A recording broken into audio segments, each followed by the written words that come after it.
તો આમ આદમી પાર્ટીએ જે આરોપ લગાવ્યા તેને ભાજપે પાયાવિહોણા ગણાવ્યા। જોઈએ શું કહ્યું છે ભાજપના નેતાઓએ આપના કોર્પોરેટરને તોડવાના જે પણ પ્રયાસ હતા એવો આરોપ લગાવવામાં આવ્યો આમ આદમી પાર્ટી દ્વારા। તો આપના નેતાઓને જોડતોડના લગાવેલા આરોપ પાયાવિહોણા હોવાનું કહેવું છે સુરત ભાજપનું। ભાજપના કોઈ પણ નેતાએ આપના કોર્પોરેટરનો સંપર્ક સુદ્ધા નથી કર્યો। આપના નેતાઓ પર જે આરોપ લગાવવામાં આવ્યો તે તોડજોડનો છે।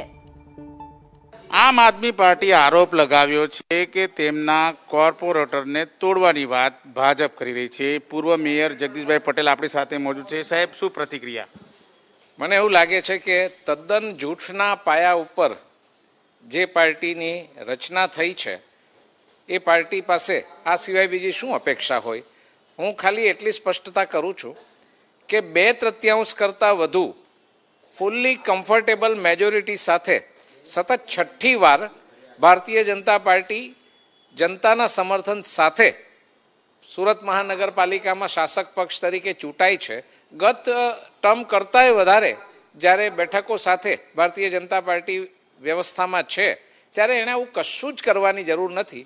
મને એમ લાગે છે કે પહેલીવાર ચૂંટણી લડ્યા હોય અને નવા જાહેર જીવનમાં આવ્યા હોય ત્યારે આવા આંતરિક રીતે એમને ઉમળકાઓ આવતા હોય છે, પણ ભારતીય જનતા પાર્ટી જેવા રાષ્ટ્રીય સ્તરના પક્ષને એક તો આવી જરૂર નથી। પણ આની પાછળ મને એવું ચોક્કસ લાગે છે કે ચૂંટાવા સમયે પ્રજાને જે કંઈ ક્ષમતા કરતાં વધારે વચનો અપાઈ ગયા હોય એટલે હવે એમાંથી મોં ફેરવવાની આ વાત છે। પણ મારી ખરેખર તો એ બાબતમાં પ્રતિક્રિયા એ જ હોઈ શકે કે પ્રજાને જે વચનો આપીને આપણે મત મેળવ્યા હોય, જે વાયદાઓ કર્યા હોય એ પૂરા કરવા માટે હવે પ્રયાસ કરવા જોઈએ। ચૂંટણીનો સમય પૂરો થઈ ગયો છે, હવે પ્રજાની સેવા કરવાનો સમય શરૂ થયો છે। એટલે જે કંઈ ગતકડાઓ પ્રચાર વખતે ને એ પ્રકારે એ પાર્ટી એમની જે કંઈ લાક્ષણિકતા છે એ મુજબ કરતી હોય એ બધામાંથી બહાર આવીને હવે સેવા કાર્ય શરૂ કરી દેવું જોઈએ। કોઈ નક્કર ચોક્કસ આધારરૂપ વાત હોય તો એ મૂકવી જોઈએ। મને એવું લાગે છે કે અમારા પ્રદેશના કે શહેરના શીર્ષસ્થ નેતૃત્વમાં તો આવી કોઈ વાત પણ નથી, પણ નાનકડા કાર્યકર્તાએ પણ જો કદાચ કંઈક કહ્યું હોય તો અમારું ધ્યાન આધાર પુરાવા વિગતો સાથે દોરે તો કહી શકાય। જોકે એમણે પણ એમના બાઇટમાં કહ્યું છે કે એમની પાસે વિગત નથી, એમની પાસે આધાર પુરાવા નથી, એમની પાસે ચોક્કસ કંઈ માહિતી નથી, એટલે બીજું તો કંઈ કહેવાની એ નથી। પણ મને એમ લાગે છે કે આ બધી બાબતોમાંથી 5 વર્ષ સુધી સમય બગાડવાના બદલે પ્રજાની સેવા કરવા માટે જે કંઈ જનમત પ્રાપ્ત થયો છે એ કરવા માટે એમણે જોડાવવું જોઈએ। સાહેબ, એ લોકો એવું કહી રહ્યા છે કે હવે પુરાવા સાથે આવીશું, સ્ટિંગ ઓપરેશન કરીશું, પર્દાફાશ કરીશું।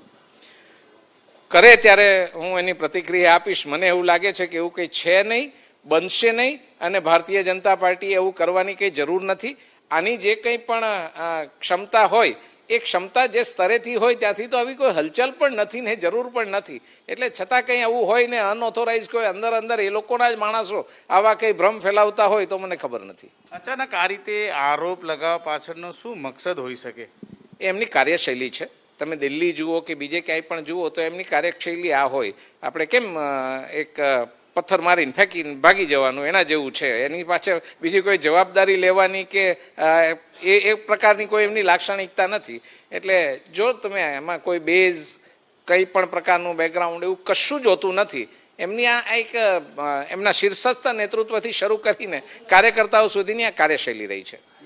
પૂર્વ મેયર ડોક્ટર જગદીશભાઈ પટેલ સ્પષ્ટ કહી રહ્યા છે કે તેઓ સત્તામાં છે તો શા માટે આ કરવાની જરૂર તેમને પડશે। કેમેરામેન રાકેશ પાનવાલા સાથે ધનરાજ બાગલે, એબીપી અસ્મિતા, સુરત।